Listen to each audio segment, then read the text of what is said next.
حي على الفلاح. அல்லாஹ்வுடைய தூதர் ஸல்லல்லாஹு அலைஹி வஸல்லம் சொன்னார்கள், ஒரு சகோதரனுடைய கண்ணியத்தை பற்றி பேசப்படும் பொழுது யார் அதை தடுக்கிறானோ அல்லது மறுக்கிறானோ அவனுடைய முகத்தை அல்லாஹ் ரப்புல் ஆலமீன் நரகத்திலிருந்து தடுத்து விடுகிறான். ஒரு சகோதரனுடைய கண்ணியத்தை பற்றி பேசும் பொழுது யார் அதை திருப்பி விடுகிறானோ அல்லது தடுத்து விடுகிறானோ இவனுடைய முகத்தை அல்லாஹ் நரகத்திலிருந்து தடுத்து விடுகிறான். என்ன அர்த்தம்? ஷேக் உதைமீன் ரஹிமஹுல்லாஹ் இந்த ஹதீஸிலிருந்து 3 சட்டங்களை சொல்கிறார்கள். ஒன்று, அல்லாஹ்வுடைய தூதர் ஸல்லல்லாஹு அலைஹி வஸல்லம் சொல்லக்கூடிய இந்த ஹதீஸுடைய விளக்கம் என்ன? ஒரு சகோதரனை பற்றி ஒருவர் பேசுகிறார், ஒரு சகோதரனை பற்றி ஒருவர் பேசுகிறார். அவர் அப்படி செய்தார், உங்களுக்கு தெரியுமா? அவர் அப்படி கூறினார், உங்களுக்கு தெரியுமா? அவரெல்லாம் எப்படிப்பட்ட மனிதர் தெரியுமா? அப்படிப்பட்ட பாவத்தில் இருப்பவர், அவருக்கெல்லாம் அதுவெல்லாம் எதுவுமே தெரியாது. இது போன்ற அவரை பற்றி வெறுக்கக்கூடிய நேரத்தில் ஒருவர் பேசுகிறார், யா அஹி இத்தகில்லாஹ், அல்லாஹ்வை அஞ்சிக்கொள், எனக்கு இது தேவையில்லாத விஷயம், எனக்கு இது தேவையில்லாத விஷயம், அது அல்லாஹ்விற்கும் அவருக்கும் உரியது, இதை தெரிந்து நான் என்ன செய்ய போகிறேன் என்று ஒருவர் மறுத்துவிட்டால் இவருடைய முகத்தை அல்லாஹ் நரகத்திலிருந்து மறுத்து விடுகிறான். சுப்ஹானல்லாஹ், யா அல்லாஹ், எப்படிப்பட்ட ஒழுக்கத்தோடு அனுப்பப்பட்ட மார்க்கம் பாருங்க. ஆனால் என்ன பேசப்படுகிறது என்று முஸ்லிம் சமூகத்தின் மத்தியில் இணையதளங்களில் பாருங்கள், அல்லது இது போன்ற இணையதள தொடர்புகள் வளர்ந்த காலத்தில் இருக்கக்கூடிய தொடர்புகளில் பாருங்கள். இந்த ஹதீஸ் 3 சட்டங்களை சொல்லுகிறது. என்னவெல்லாம்? முதலாவது, புறம் பேசுவது கூடாது, புறம் பேசுவது கூடாது. அல்லாஹ்வுடைய தூதர் ஸல்லல்லாஹு அலைஹி வஸல்லம் ஹதீஸின் மூலமாக என்ன சொல்கிறார்கள்? புறம் பேசுவது கூடாது.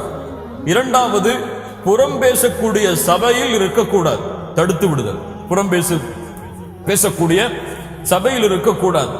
மூன்றாவது, ஒருவர் புறம் பேசினால் அவரை தடுப்பது.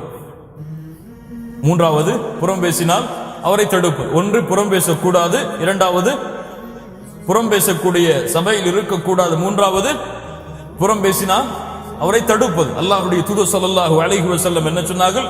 அநீதம் செய்பவனுக்கும் அநீதம் இழைக்கப்பட்டவனுக்கும் உதவி செய்யுங்கள். அல்லாஹ்வுடைய தூதரே, அநீதம் இழைக்கப்பட்டவனுக்கு உதவி செய்யலாம், அநீதம் செய்பவனுக்கு எப்படி உதவி செய்வது?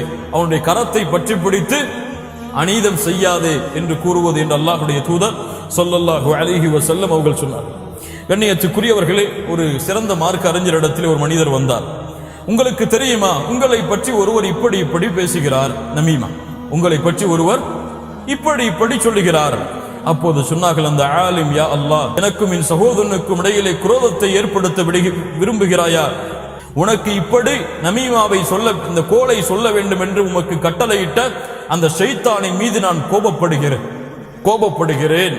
அல்லாஹும்ம ஃபிர்லி வ லி அஹி, யா அல்லாஹ், என்னையும் என் சகோதரனையும் மன்னித்து விடுவாயாக. யா அல்லாஹ், இப்படிப்பட்ட ஒழுக்கத்தோடு இருந்த சமூகம் பாருங்கள். என்ன சொன்னார்கள்?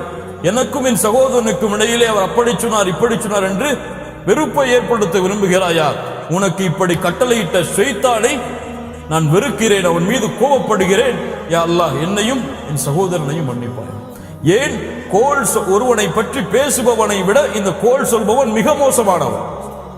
ஒருவன் என் மீது ஒரு அம்பை எறிகிறான், என்னை பற்றி ஒருவன் பேசுகிறான் எங்கோ ஒரு சபையில், அந்த அம்பு எனக்கு தெரியாமல் கீழே விழுந்து விட்டது, எனக்கு அதை பற்றி தெரியாது. ஆனால் இந்த கோல் சொல்பவன் என்ன செய்கிறான்?